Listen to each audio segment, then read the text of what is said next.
The South Carolina Battleground Trust was founded 30 years ago.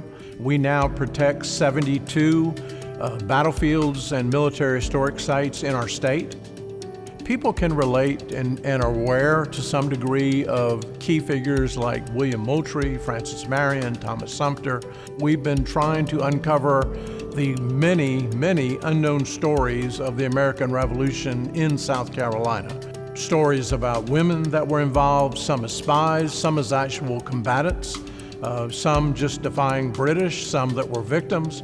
We've been researching heavily on African Americans, both loyalists and patriots, the many foreign officers that came to America just to join the cause for liberty. There are so many unknown stories, so many unknown heroes. And so one of the stories that we uncovered was the existence of a militia company out of Charleston that was primarily Jewish merchants. And we knew that this group was not exclusively, but predominantly Jewish merchants on King Street. Merchants that had shops on street level and lived on the second, third levels of their homes. And that's a mercantile pattern that has persisted in Charleston well into the 20th century and still in part today in the 21st century. Now, we knew there were prominent Jewish patriots, but a company of primarily Jewish soldiers is a one-of-a-kind thing in the American Revolution. There's no such unit elsewhere in the colonies, and so Charleston had a pretty unique history in that regard. And we knew it was commanded by a fellow named Richard Lushington. And so we were intrigued by that.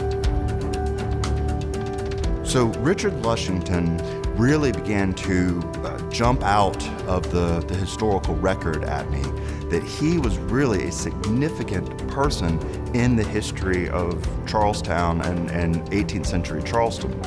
He was a Quaker, and so how was a Quaker commanding a military unit? Which that was already it intrigued me as a historian.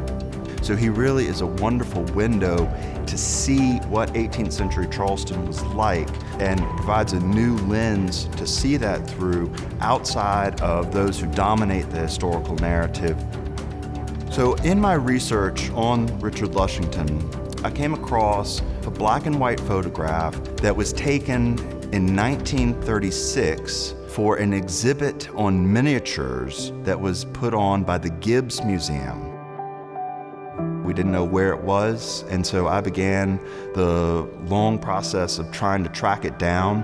I was able to find a Facebook group regarding the history of Wilmington Island and wrote a post. This lovely lady, Beth Adams, responded to my post within about 20 minutes and said that she actually had the miniature, so I jumped like a trout.